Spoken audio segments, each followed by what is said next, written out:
கடலூர் மாவட்டம் திட்டக்குடி அருகே உள்ள மங்களூர் மின்வாரிய அலுவலகம் முன்பாக மின்வாரிய ஒப்பந்த தொழிலாளர்கள் இன்று அதிரடி வேலைநிறுத்த போராட்டத்தில் ஈடுபட்டுள்ளனர். தங்களை உடனடியாக நிரந்தர பணியாளர்களாக அறிவிக்க வேண்டும் என்ற ஒற்றை இலக்கு கோரிக்கையை வலியுறுத்தி இந்த போராட்டம் கையில் எடுக்கப்பட்டுள்ளது. இதுகுறித்த கூடுதல் விவரங்களோடு இணைகிறார் நமது திட்டக்குடி செய்தியாளர் வெங்கடேசன். வணக்கம் வெங்கடேசன், அங்குள்ள தொழிலாளர்களின் முக்கிய கோரிக்கைகள் மற்றும் கள நிலவரம் குறித்து விவரியுங்கள்.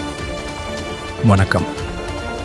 கடலூர் மாவட்டம் திட்டக்குடிக்கு உட்பட்ட மங்களூர் மின்வாரிய அலுவலகத்தின் முன்பாக ஒப்பந்த தொழிலாளர்கள் தங்களது குடும்ப வாழ்வாதாரத்தை காக்க வலியுறுத்தி இந்த தொடர் போராட்டத்தில் இறங்கியுள்ளனர். இங்கு போராட்டத்தில் ஈடுபட்டுள்ள தொழிலாளர்களை நாம் சந்தித்து பேசிய போது, கடந்த பல ஆண்டுகளாக புயல், பெருமழை, சுட்டெரிக்கும் வெயில் என எந்தவொரு இயற்கை சீற்றத்தையும் ஆபத்தான சூழ்நிலையையும் பொருட்படுத்தாமல் தங்களது உயிரை பணயம் வைத்து மின்வாரிய பணிகளை தொடர்ந்து மேற்கொண்டு வருவதாக குறிப்பிடுகின்றனர். இத்தனை ஆண்டுகள் அர்ப்பணிப்போடு வேலை செய்தும் தங்களுக்கு இதுவரை பணி நிரந்தரம் வழங்கப்படவில்லை என்பது இவர்களின் மிக நீண்டகால வேதனையாக உள்ளது. மின்வாரிய ஒப்பந்த தொழிலாளர்களை உடனடியாக நிரந்தர பணியாளர்களாக அறிவிக்க வேண்டும் என மாண்புமிகு தமிழக முதலமைச்சருக்கு இந்த போராட்டக் களத்தின் வாயிலாக அவர்கள் கோரிக்கை விடுத்துள்ளனர்.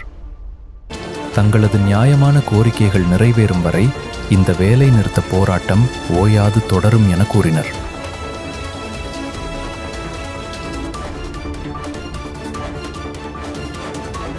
அவங்க கொண்டு வந்து போடுறதுன்னு சொல்லிட்டு இருக்காங்க. அதெல்லாம் நம்ம முறியடிக்கணும்னா நம்ம எல்லாம் ஒற்றுமையாக இருந்து வேலை நிறுத்தம் பண்ணணும். எங்கே வேலை நிறுத்தம் பண்ண மாட்டேங்கிறீங்களா? ஒரே டிவிஷனு.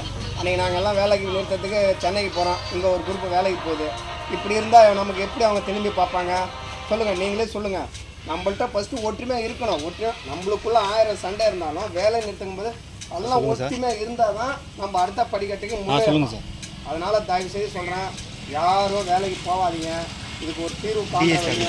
நம்ம ஒரு தீர்வு காணினா தான் நம்ம அடுத்தபடி உள்ளே போகலாம். இல்லைன்னா பாருங்கள், இவங்க புதுசாக ஆளுங்க நம்ம 20 வருஷம் 10 வருஷமாக வேலை செய்கிறோம், ஆனால் யாருக்கும் தெரியல. காரணம், அதிகாரிங்க சொல்லுவாங்க. அதிகாரி மேலே நம்ம குறை சொல்கிறதுக்குலாம் நிறையா குறை இருக்குது.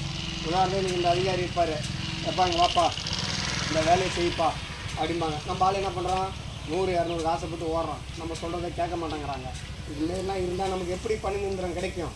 அதனால் முதல்ல நம்ம ஒத்துமையாக இருந்து நம்ம பணி நிரந்தரம் ஒரே குறிக்கோளாக நாம் பாடுபடுவோம் என்று இங்கே வாய்ப்பளித்த அனைவருக்கும் மனமார்ந்த நன்றியை தெரிவித்துள்ளேன்.